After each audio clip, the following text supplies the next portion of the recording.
Social justice warriors really have it in for author J.K. Rowling. Now she can't even write about a fictional serial killer without the woke left getting mad about a book she wrote that they haven't read yet. Wildly successful British author J.K. Rowling, best known for the Harry Potter series, is once again drawing the ire of the left for being completely reasonable.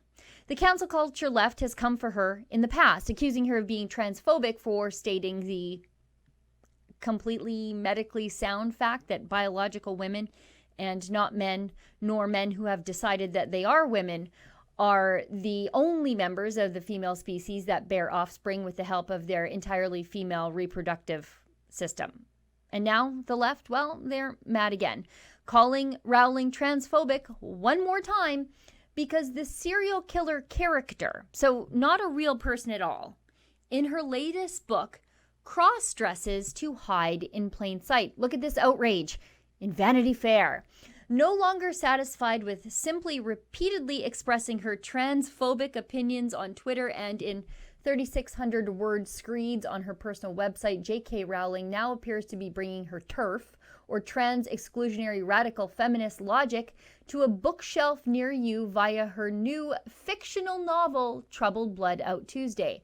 According to an early review in The Telegraph, Troubled Blood, the fifth installment in Rowling's Camoran Strike series, written under the pen name Robert Galbraith, deals with the cold case of a woman who disappeared in 1974 and is believed to be the victim of Dennis Creed, a transvestite serial killer.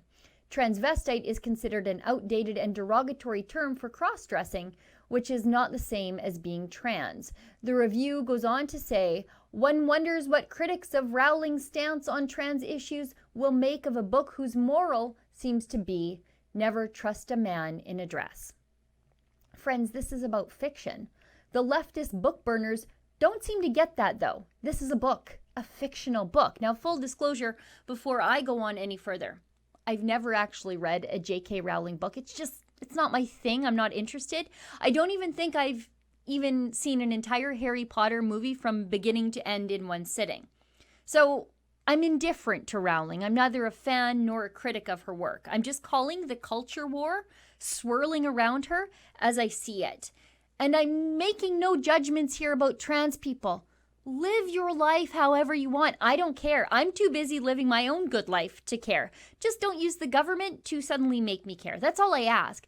I'll save my judgments for the reality deniers angry at Rowling over a book they obviously have not read yet.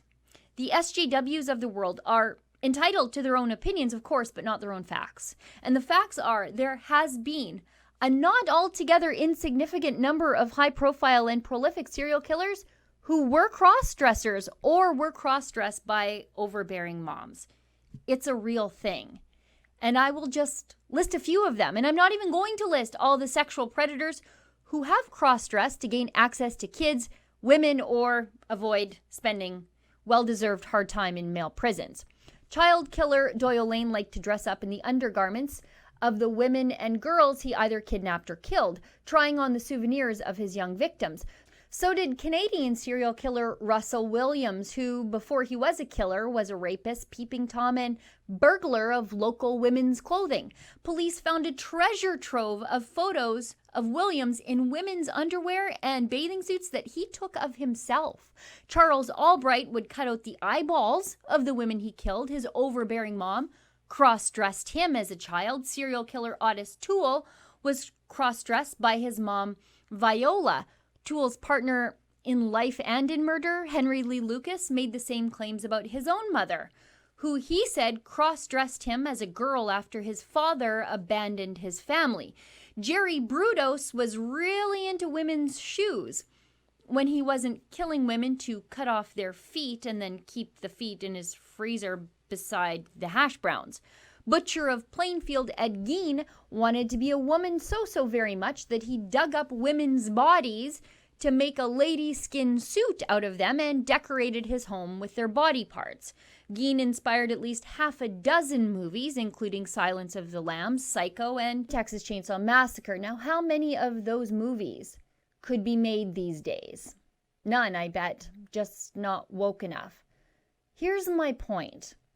Look, if the left wants to normalize certain demographics of society, then they need to acknowledge that part of normalization is admitting that those demographics are capable of good and evil, of benevolence and bad acts, of kindness and murder, just like everyone else. White men, white women, black women, gay or straight. That is, of course, presuming the left just wants some demographics to be treated the same and equally with everyone else. And I think we all know that's not at all what they want. For Rebel News, I'm Sheila Gunn Reid.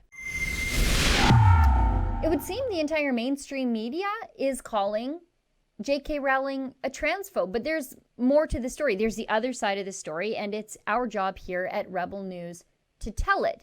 Now, one of the best ways to help us do that doesn't actually cost you a thing. Just like and share this video. Make sure you're subscribed to our YouTube channel and ring the little bell so that you never miss a story. And if you'd like to help us even more, consider becoming a subscriber to Rebel News Plus. Just go to rebelnews.com/subscribe to join today.